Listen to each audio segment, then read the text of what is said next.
Assalamualaikum warahmatullahi wabarakatuh. Selamat pagi sahabat Indonesia, selamat pagi semuanya.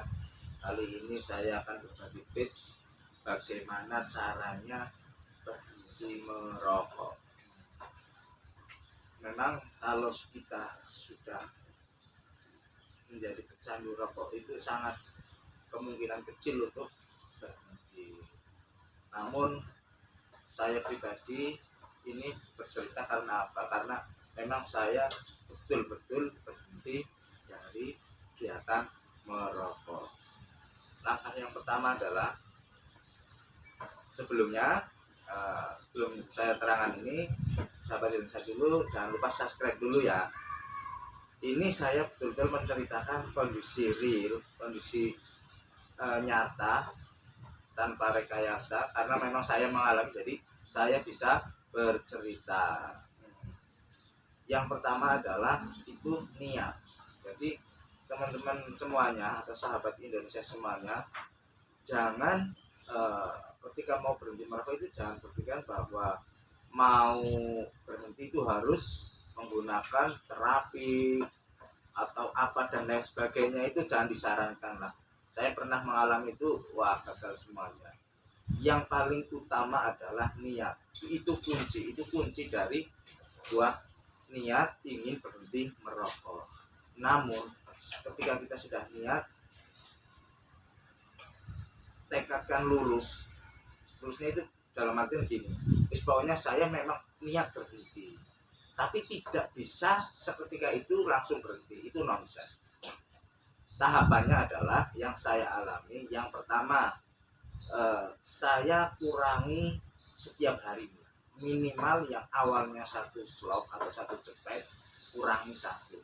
Itu dulu, tidak usah langsung berhenti.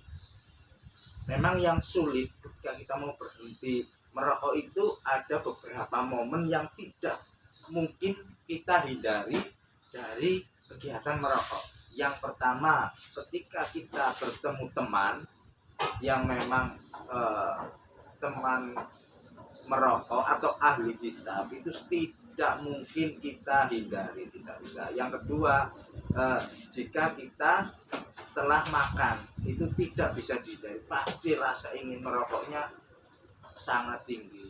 Yang ketiga, ketika kita itu berada di posisi udara yang dingin, dan udara dingin, maka rasa ingin merokoknya itu sangat tinggi. Yang keempat itu jika kita berada di situasi atau kondisi kita posisi menunggu, nah itu yang memang tidak bisa kita hindari. Pasti kita walaupun sudah niatnya berhenti, pasti itu akan terulang kembali untuk merokok. Tapi tidak apa-apa sahabat Indonesia, lakukanlah itu ketika bertemu teman merokok, ketika setelah makan merokok, lakukan saja seperti biasa, seolah-olah kita memang tidak mau berhenti, namun di dalam niat kita itu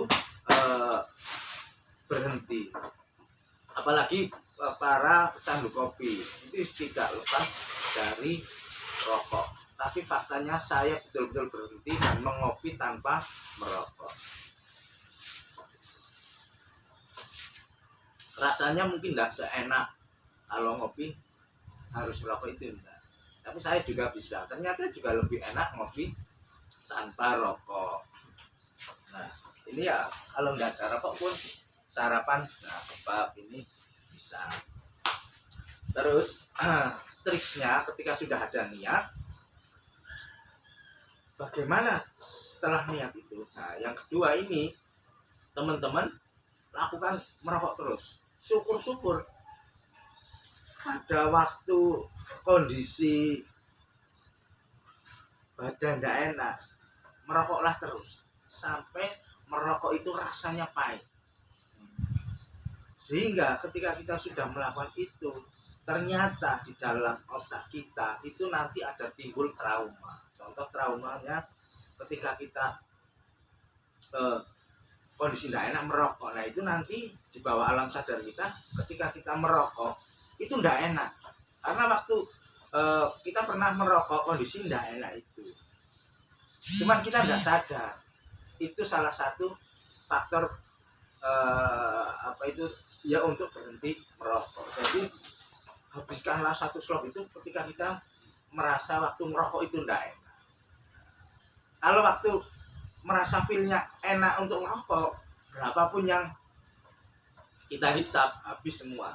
Tapi ketika kondisi kita sedang enggak enak, merokok pun enggak enak, kita coba merokok terus sampai habis.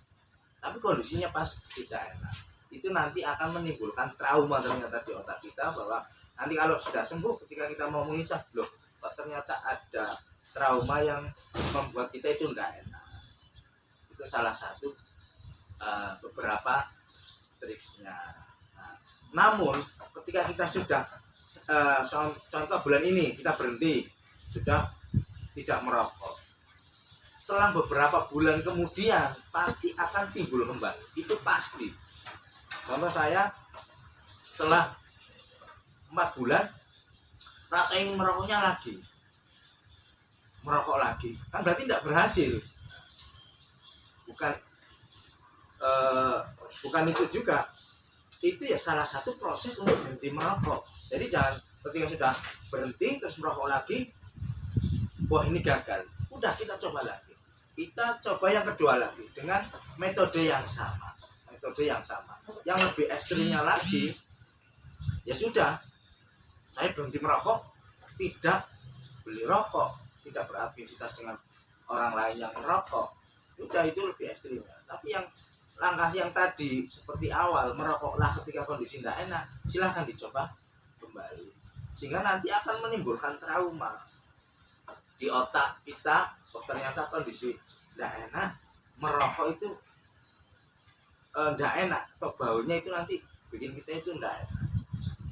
Ulang kembali, minimal ketika kita sudah gagal, istilahnya gagal ya merokok, bulan berikutnya berhenti merokok lagi, berhenti lagi, kayak tempat sambel lah gitulah. Tapi tidak apa-apa, itu memang sebuah proses. Saya pun sampai 3 tahun baru memang berhenti total tidak merokok. Ketika kita sudah berhenti merokok pun, yang perlu hati-hati teman-teman atau sahabat Indonesia, ketika kita bertemu kembali komunitas para ahli hisap, apa yang kita lakukan? Satu, kalau kita memang bisa menghindari kerumunan asap itu, sebaiknya kita hindari. Jika ini tidak bisa dihindari, lebih baik kita ikut merokok, karena asap yang berbahaya itu ternyata asap yang pasif, bukan yang aktif. Makanya biar kita tidak menjadi yang pasif, jadi kita harus ikut merokok hanya momen-momen itu saja. Jadi kita bisa memanage mana sih lingkungannya untuk kita bertahan bisa berhenti merokok. Lambat laun ketika teman-teman sudah tahu ketika kita berhenti merokok, maka mereka akan menyadari, wah enggak enak kalau ada mas ini mau merokok, itu akhirnya dengan sendirinya seperti itu.